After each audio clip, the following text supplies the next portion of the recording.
एक बात बता, वो तुम्हारी डायन कहाँ है? तो लड़की बोली मान ना करो पिताजी डायन। अरे वो तो उन्होंने मुझे इतना प्यार दिया जो हमने अपनी माँ से भी प्यार नहीं पाया। और वो राक्षस कहाँ है तेरे ससुर? बोले राक्षस मत कहा करो, हमारा घर है।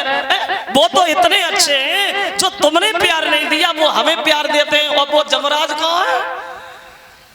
बोले नहीं नहीं पिताजी अब तुम मजाक कर रहे हैं, अब वो जमराज नहीं है, वो तो हमारे लिए मेरा बहुत ध्यान रखते हैं, मेरा बहुत ख्याल करते हैं। तो पिता बोला बेटी तो इसीलिए तो हमने तुझसे कहा था कि 6 महीना का टाइम मांगना। कमी उनकी नहीं थी, कमी तो तेरी थी। अगर ये काम तू पहले करती तो शायद ये दिन तुझे देखने को कहीं को मिलते। तो सास को बहू के साथ हमेशा मिलके रहना चाहिए और बहू को सास के साथ हमेशा मिलके रहना चाहिए, घर तभी चल पाता है।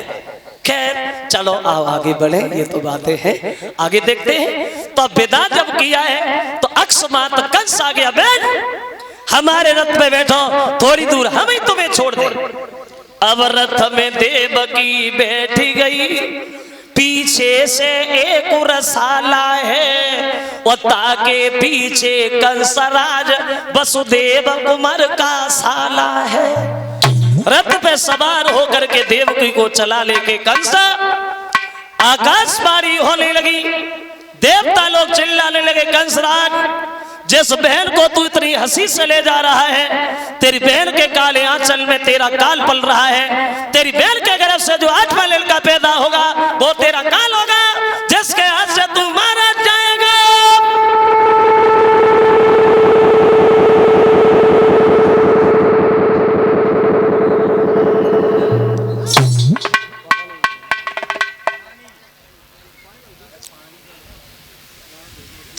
जो कंस ने सुना तो देवकी के केसों को पकड़ के रथ के नीचे खींच लिया। माफ करना बहन, ये तो दुनिया के लोग जानते हैं कि बिना मतलब के कोई पाप नहीं होता, और जब जान पे नौबत आ जाती है तो सगे बेटे का बाप नहीं होता। तुम जिंदा बनी रही तो हम जिंदा नहीं रहेंगे, और हम मर गए तो हमारे प्रजा के लोग रो रो के मर जाएंगे। भैया हमने कभी किसी को दुखी नहीं देखा। कहने लगी भैया तो हमें मार दो।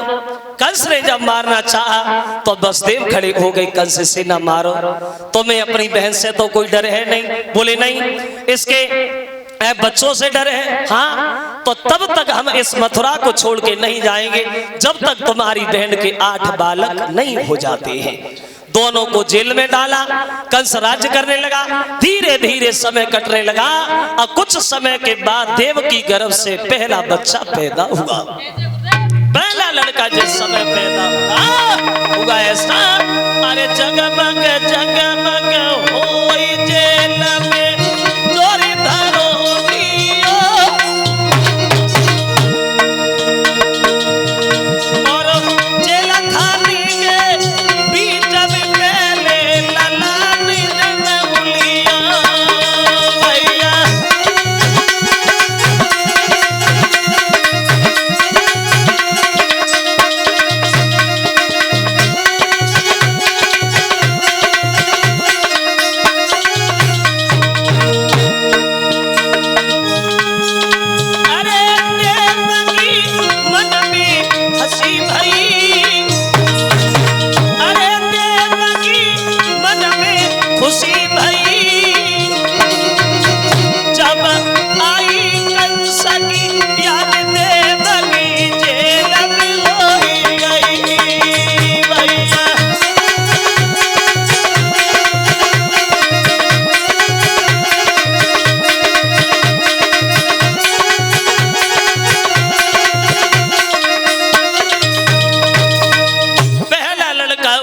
वसुदेव देवकी के हाथ से लड़का लेके गए।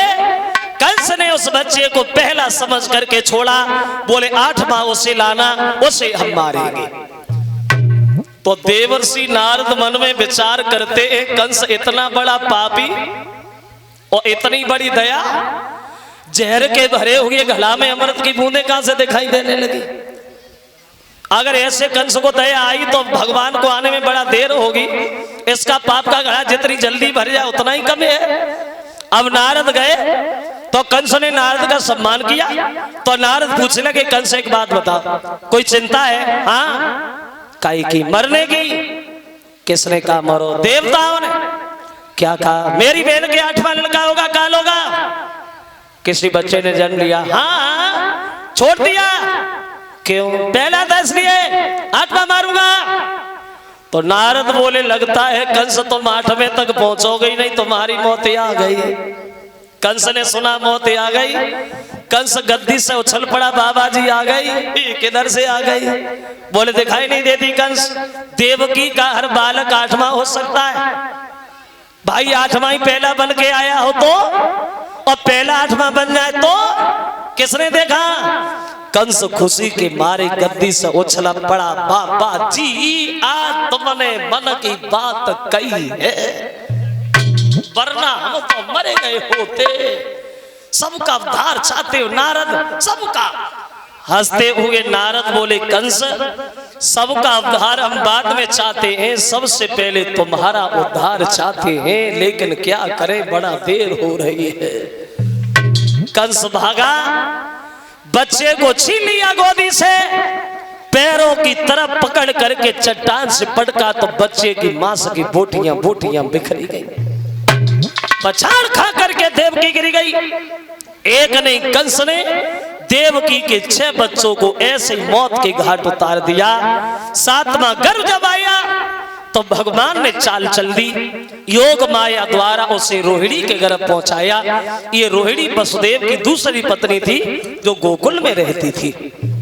जब बाल बच्चा पैदा हुआ उसका नाम रखा गया बलराम, और मथुरा में यह खबर भेजी कि देवकी का 7वां गर्भ खंडित हो गया। अब चले 8वें गर्भ में स्वयं भगवान। ये एक मुकुट एक फूलों का हार जो सम्मानित कर रहे हैं रोहित यादव, ये कनकपुर के रहने वाले हैं, जो हमारे शिष्य हैं। उनकी तरफ से एक हार और मुकुट आया है। 50 रुपया लालू यादव, 50 रुपया दीपू यादव, 50 रुपया हरभजन यादव, तीनों भाई भाई। ये राजेपुरा के रहने वाले, कह रहे कि संजू बघेल की तर्ज। उस दिन भाई सुना तो दी थी, बार बार वही बात है। आपने ही सुना था, उस दिन सुना दिया था। ये 50 रुपया हर्ष यादव सन ऑफ श्याम सुंदर और 50 रुपया सचिन यादव, दोनों भाई राजेपुरा के रहने वाले हैं। लिख रहे हैं बालों में सोए गजरा,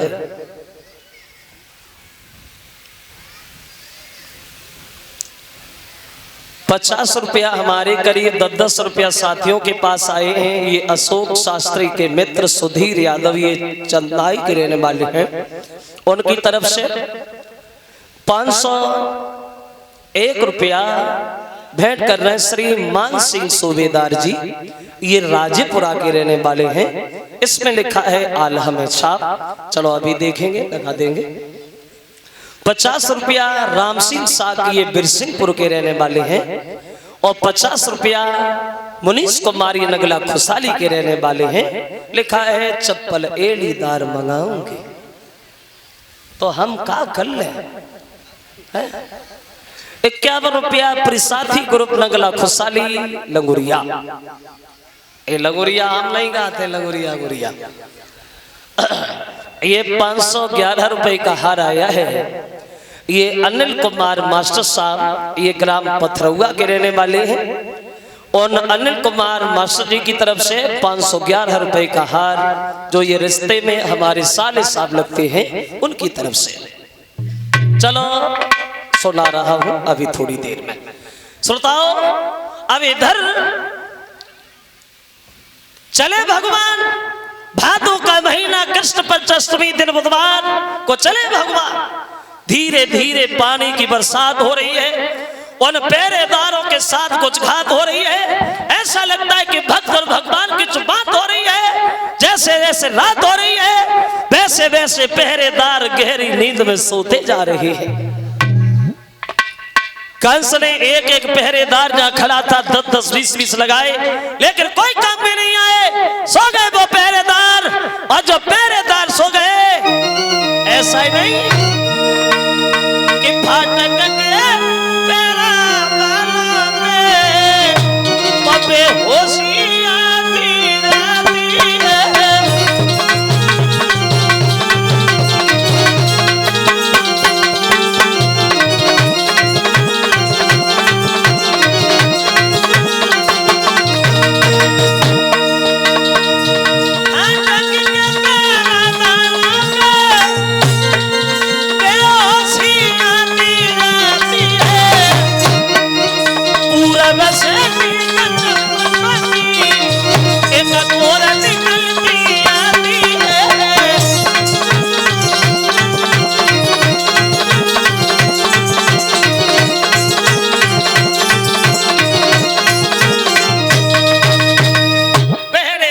गहरी नींद में सो गए। इतने में उस जेल की वो एक चमकी उठी दीवार, तो कैदी भक्त लगे यहाँ प्रभु आए जगदाधार।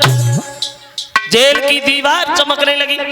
बसदेव देवकी उठ करके बैठ गए। सोचने लगे परमात्मा यही नहीं पता चल रहा हम स्वर्ग में आ गए या स्वर्ग खुद चल के हमारे करीब आ गया। भगवान की तस्वीर नजर आई तो बसदेव बोले प्रभु हम आपकी क्या सेवा करें। तो बसदेव बोले तो सेवा की बात तो कन्हैया। इधर भगवान कहते हैं देखिए भक्तों हम सेवा कराने नहीं आए हैं बल्कि उल्टी सेवा करने को आए हैं। अब मेरे पास वक्त नहीं है, हो सके तो रात में नंद बाबा के घर हमें छोड़ आना।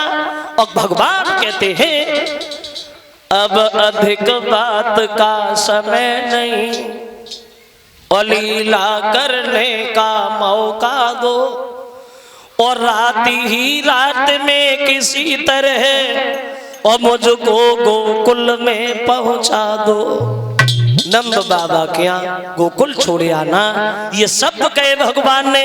और ये बात कहने के बाद जरा से शिशु बने आ गए देवकी की गोदी में। बोली भक्तवत्सल भगवान की।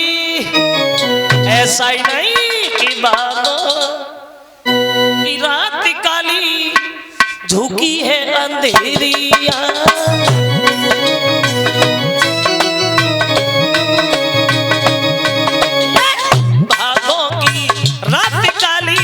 झुकी है अंधेरिया भयो अजबो का माल जायो देवकी निलाल देखो जेलन में।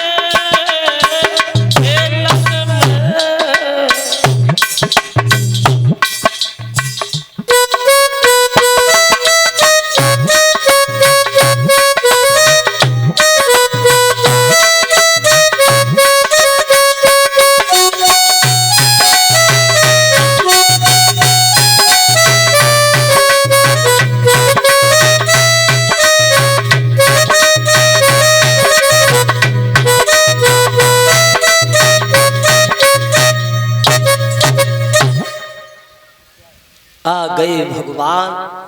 वसुदेव से देव की बोली महाराज हमारे इस बच्चे को तो आप बचा ही लो, मेरा भैया इसे भी मार देगा, मेरा भैया इसे नहीं छोड़ेगा। तो बोले हथगड़ी बेड़ी खुल जाए तो देव की कोशिश करेंगे। कहने की देर थी हथगड़ी बेड़ियां खुली नजर आई हैं। भक्तजनों दबे पांव वसुदेव मथुरा से गोकुल के लिए निकले गए। यमुना मैया में प्रवेश कर गए। यमुना मैया ने देखा कि भगवान जा रहे हैं, हमने पैर भी नहीं छुए, अब पता नहीं कब दर्शन हो भगवान के।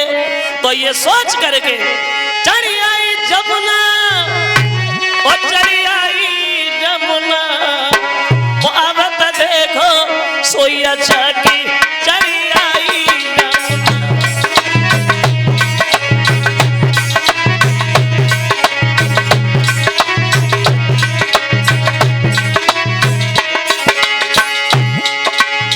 यमुना मैया फान भरने लगी है।